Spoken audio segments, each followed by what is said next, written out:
Allahu Allahu Allahu Allah Allahu Allahu Allahu Allah. Assalamualaikum warahmatullahi wabarakatuh. நெருங்கி வந்திருக்க கடைசியில் உள்ளவர்கள் கொஞ்சம் முன்னால வந்திருக்க. அல்லாஹ் ரஹ்மத் செய்வானாக. அல்லாஹ்வின் கருணையினால் இன்று 17வது ஜுஸ்விலே கால் ஜுஸ் முடிந்திருக்கிறது. இன்று சூரா கஹ்ஃப் முடிந்து, மரியம் சூராவும் முடிந்து, பிறகு தாஹா சூராவும் முடிந்திருக்கிறது. பிறகு 17வது ஜுஸ்விலே கால் ஜுஸ் முடிந்திருக்கிறது. இன்று கஹ்ஃபுடைய கடைசி பாகத்தை நாம் நினைத்து பார்க்கிறோம். அதிலே அல்லாஹ் ஜல்லஷானுஹு வ தஆலா ஒரு வரலாற்று குறிப்பை மிக அழகாக நமக்கு சொல்லி காட்டுகிறார். ஹஜ்ரத் மூஸா அலைஹிஸ்ஸலாத்து வஸ்ஸலாம் அவர்கள் தங்களுடைய கௌமுக்கு பயான் செய்து கொண்டிருந்தார்கள். அப்படி பயான் செய்து கொண்டிருக்கிற போது உள்ளத்திலே எண்ணம் தோன்றியது, அல்லாஹ் நமக்கு இவ்வளவு இல்மை தந்திருக்கிறானே, நமக்கு இவ்வளவு தெளிவை தந்திருக்கிறானே, அநேகமாக இந்த அளவுக்கு இல்மை யாருக்கும் கொடுத்திருக்க மாட்டான் என்று நினைக்கிறேன். இந்த அளவு தெளிவு வேறு யாருக்கும் கிடைத்திருக்காது என்று நினைக்கிறேன். அநேகமாக நம்முடைய காலத்திலே அனைவரை விட மிக அறிந்தவன் நானாகத்தான் இருக்க வேண்டும். இப்படி ஒரு எண்ணம் கல்வியிலே வந்தது. கல்வியில் உள்ளதை அறியக்கூடியவன் அல்லாஹ். உடனே அல்லாஹ் சொன்னான், மூசாவே, உங்களது உள்ளத்தில் வந்த எண்ணத்தை நான் அறிகிறேன். உங்களுக்கு தந்திருக்கிற இல்மோ ஷரியத்தினுடைய இல்மோ, ஆனால் இதையும் தாண்டிய ஒரு இல்மு இருக்கிறது. அந்த இல்மு தான் தரீகத்தினுடைய இல்மோ, மஅரிஃபத்தினுடைய இல்மோ. அந்த இல்மோ ஷரியத்தை விட தாண்டியது. அது ரப்பினுடைய நேரடி தொடர்பில் கிடைக்கக்கூடிய சில இல்முகள். அந்த இல்மை பெற்ற ஒரு மனிதர் இருக்கிறார். மஜ்மஅல் பஹ்ரைன், 2 கடல்களும் ஒன்று சேரும் இடத்திலே அவர் வசிக்கிறார். அவரை சந்திப்பதற்காக போங்கள். உங்களுடைய பணியால் யூஷம் இப்னு நூன், அவரையும் நீங்கள் உங்களோட அழைத்து செல்லுங்கள். அந்த 2 கடல்களும் ஒன்று சேருகிற இடத்தில் நமது அடியார் அங்கே இருப்பார். அவரோடு சில நாட்கள் பயணியுங்கள். அவரோடு சேர்ந்து கொஞ்ச காலம் இருங்கள். அவரோடு அவர் செய்கின்ற ஒவ்வொரு காரியங்களுமே உங்களுக்கு தரப்பட்டிருக்கிற ஷரியத்துக்கு முற்றிலும் மாற்றமாக இருக்கும். ஆனால் அவைகள் அனைத்துமே என்னுடைய உத்தரவின் பேரில் நடக்கும். போங்க, என்ன செய்கிறார் என்று பாருங்கள். உடனே 2 பேரும் அங்கே செல்கிறார்கள். அங்கே ஒரு மனிதரை பெற்றுக் கொள்கிறார்கள். அந்த மனிதருக்கு பெயர் தான் ஹிதர் அலைஹிஸ்ஸலாத்து வஸ்ஸலாம். உண்மையில் அவர்களுக்கு பெயர் ஹிதர் அல்ல, அவர்களுடைய அசல் பெயர் பல்யா. ஆனால் அவர்களுக்கு ஹிதர் என்று பெயர் வந்ததற்கே காரணம், எந்த இடத்தில் அமர்ந்தாலும் அந்த இடம் பச்சை பசுமையாக, அந்த இடம் பூண்டுகளாக முளைத்துவிடும். அவர் உட்கார்ந்த இடமெல்லாம் பச்சை பசுமை, நடந்த இடமெல்லாம் பச்சை பசுமை. எனவே அவரை கொண்டு பச்சை பசுமை வருகிற காரணத்தால் அதையே பெயராக வைத்து ஹிதர் என்று ஆகிவிட்டது. ஹிதர் என்றால் பசுமை என்று அர்த்தம். அங்கே சென்ற பிறகுதான் அவரை பார்க்கிறார்கள். உங்களோடு நான் இருக்க வேண்டும், உங்களோடு நான் பயணிக்க வேண்டும், அல்லாஹ்வுடைய உத்தரவு என்கிறார்கள். அப்படியா? என்னோடு நீங்கள் வருவதாக இருந்தால் அவ்வளவு சாதாரண விஷயம் அல்ல. உங்களுக்கு பொறுமை பத்தாது, ரொம்ப கோபக்காரர் நீங்கள். எந்த நேரமும் டென்ஷனாவே இருப்பீர்கள். இந்த டென்ஷன் எல்லாம் நமக்கு சரிப்பட்டு வராது. ஒரு டென்ஷனும் ஒரு அமைதியும் ஒன்றாக போகவே முடியாது. இருவரும் பயணிக்கவே முடியாது. ஹஜ்ரத் நபிகள் நாயகம் ஸல்லல்லாஹு அலைஹி வஸல்லம் அவர்கள் ஹிஜ்ரத் செய்த நேரத்தில் ஹஜ்ரத் உமரை அல்லாஹ் பயணத்தோழராக ஆக்கவில்லை. ஹஜ்ரத் உஸ்மானை பயணத்தோழராக ஆக்கவில்லை. ஹஜ்ரத் அலியை பயணத்தோழராக ஆக்கவில்லை. நபிகள் நாயகம் ஸல்லல்லாஹு அலைஹி வஸல்லம் அவர்களின் குணத்தை பெற்றிருக்கக்கூடிய அபூபக்கரை அல்லாஹ் பயணத்தோழராக ஆக்கினான். ரலியல்லாஹு தஆலா அன்ஹு. என்ன காரணம்? மனதில் ஒத்த, அவருடைய சிந்தனையில் ஒத்த, குணத்தில் ஒத்த இருவர் நண்பர்களாக இருக்க முடியும். ஆனால் மாறுபட்ட குணம் கொண்டவர்கள் இருவரும் சேர்ந்திருக்க முடியாது. எனவேதான் அல்லாஹ்வும் என்ன செய்கிறான், மிருதுவான குணம் கொண்டவர்களையா நண்பர்களாக சேர்ப்பான். கரம் மிசாஜ் வாலே அவங்களை எல்லாம் ஒன்னா சேர்ப்பான். எந்த நேரமும் குழப்பம் சிந்தனையா இருந்துச்சுன்னா அவங்களை எல்லாம் ஒண்ணு சேர்ப்பான். எந்த நேரமும் சுலுடைய சிந்தனை, குழப்பங்களை தீர்த்து வைக்கிற சிந்தனை கொண்டவர்கள் இருப்பார்கள், அவர்களை எல்லாம் ஒன்று சேர்ப்பான். பிறகு ஃபீல்ட் ஒர்க் பண்ணக்கூடியவர்கள் என்றால் அவர்களை எல்லாம் ஒன்று சேர்ப்பான். ரொம்ப தொலைதூர நோக்கு சிந்தனை உள்ளவர்களை எல்லாம் ஒன்று சேர்ப்பான். நல்ல ஜாலியா ஃப்ரீயா அப்படியே ஹாயா இருக்கணும். யாருடைய கண்ட்ரோலுக்கும் நாங்க இணங்கி இருக்க மாட்டோம். அந்த கண்ட்ரோல் தகப்பனுடைய கண்ட்ரோலா இருந்தாலும் சரி, ஆசான்களின் கண்ட்ரோலாக இருந்தாலும் சரி, யாருடைய கண்ட்ரோலுக்கும் நாங்க உட்பட்ட மாட்டோம் என்கிற கிளைமேட், என்கிற மனோபாவம் கொண்டவர்களை எல்லாம் ஒண்ணு சேர்த்து அவங்களை எல்லாம் ஒன்னா இருக்கும். இது அல்லாஹ்வுடைய வேலை. இப்பொழுது ஹிதர் அலைஹிஸ்ஸலாத்து வஸ்ஸலாம் சொன்னார்கள், இங்க பாருங்க, நானு அல்லாஹ்வுடைய உத்தரவுக்கு இணங்க சில காரியங்களை செய்வேன். அதை நீங்க பார்த்துக்கிட்டு உங்களால இருக்க முடியாது. காரணம், உங்க கையில எதை வச்சிருக்கீங்க? தௌராத் என்கிற ஷரியத்தை வச்சிருக்கீங்க. அதனால என்னோட நீங்க பயணிக்க முடியாது. இல்ல, நான் உங்களோட பயணிப்பேன். அங்கேயே வந்துருச்சு சித்து. நான் உங்களோட பயணிப்பேன், நான் பொறுமையா இருப்பேன், நான் உங்களை எந்த டிஸ்டர்ப் பண்ண மாட்டேன். இதெல்லாம் குர்ஆனுடைய ஆயத்தை அப்படியே சொல்லிக் கொண்டிருக்கிறேன். சரி, வாருங்கள் போகலாம் என்று பயணம் தொடங்கியது. படகில் ஏறினார்கள். கொஞ்சம் தூரம் தான் போயிருப்பாங்க. அந்த படகு ரொம்ப சஹி சலாமத்தா இருக்கிற படக ஒரு கோடாரி வாங்கி ஆங்காங்கே இங்க பார்த்தாலும் நொக்கு நொக்கு நொக்கு நொக்கு நொக்கிட்டாங்க. மூசா அலைஹிஸ்ஸலாம் தாங்கவே முடியல.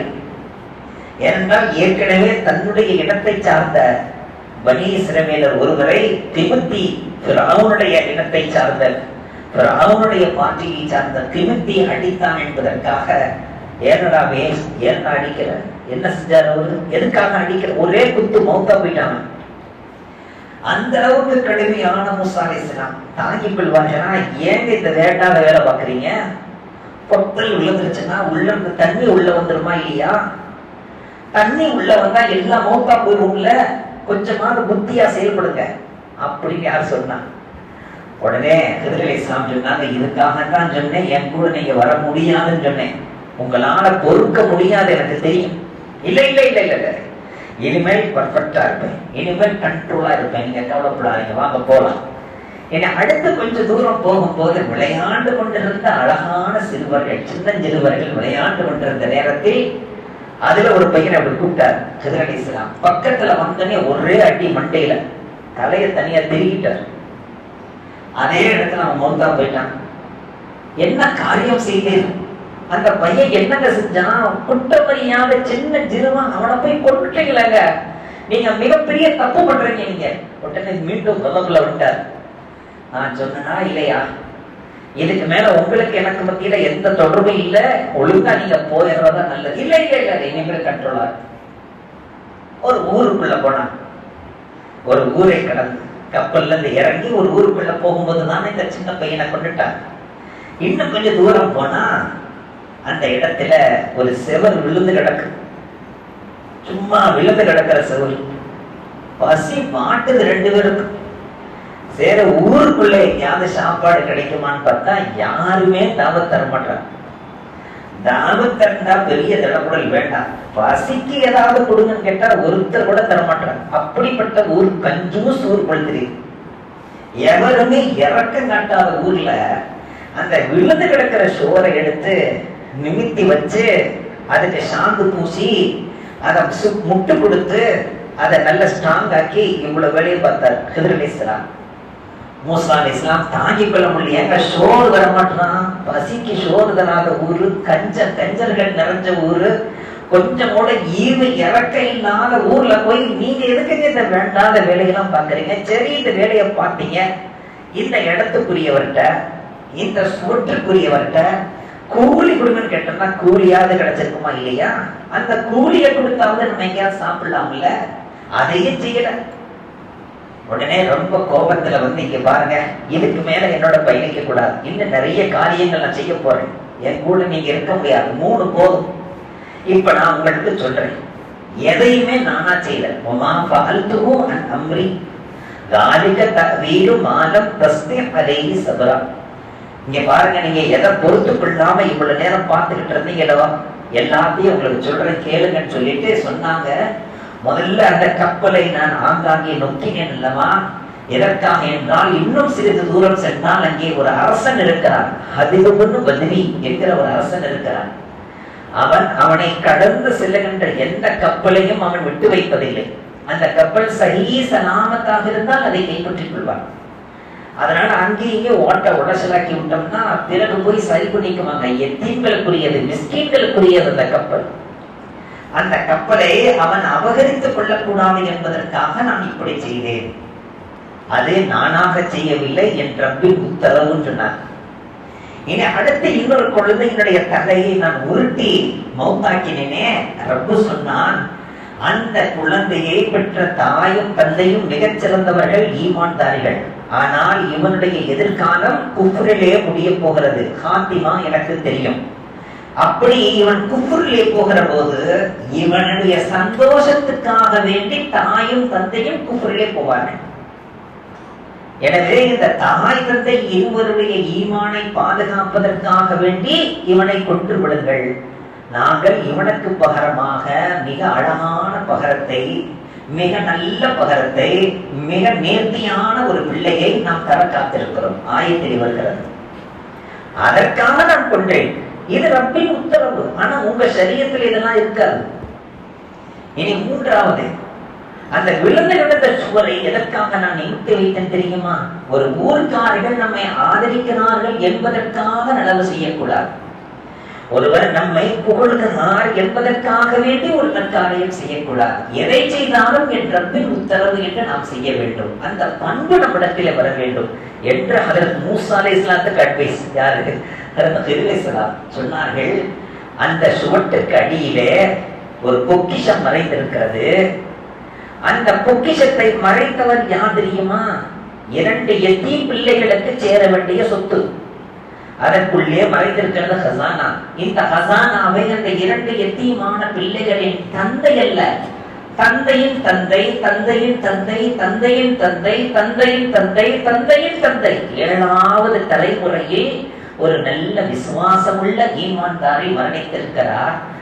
அவன் விட்டு சென்ற சொத்து இருக்கிறது. அப்படி என்றால் இன்று நாம் சந்தோஷமாக நிம்மதியாக பணங்காசுகளோடு சொத்து சுகத்தோடு நாம் வாழ்கிறோம் என்றால் அது நமது திறமை அல்ல. நம்முடைய மூதாதையர்கள் யாரேனும் நல்லவர்களாக சென்றிருப்பார்கள். அவர்களுடைய துஆவினால் தான் நாம் நல்ல நிலையில் இருக்கிறோம். அதை நாம் மனதில் கொள்ள வேண்டும்.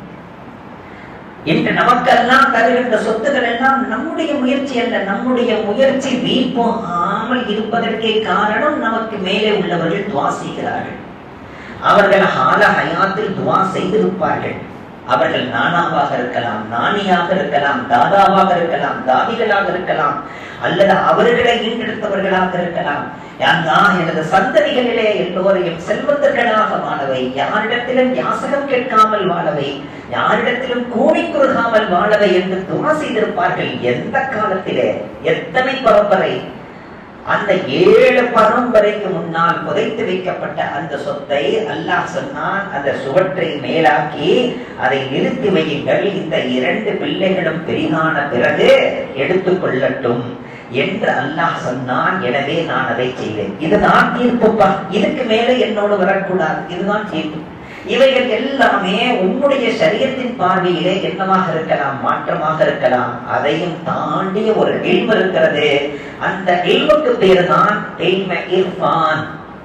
அந்த இல்முக்கு பேர் என்ன? இல்மு இர்ஃபான், மஅரிஃபத்துடைய இல்ம். அந்த இல்மை அல்லாஹ் எனக்கு நேரடியாக வழங்கி கொண்டிருக்கிறான் என்றார்கள் ஹதரத் ஹிர் அலைஹிஸ்ஸலாம். உண்மை அதுதான். இன்று நாம் என்னென்ன இல்முகளை எல்லாம் கற்றிருக்கிறோமோ இவைகள் எல்லாம் ஏட்டு கல்விகள். இவைகள் எல்லாம் என்ன கல்விகள்? ஏட்டு கல்விகள்.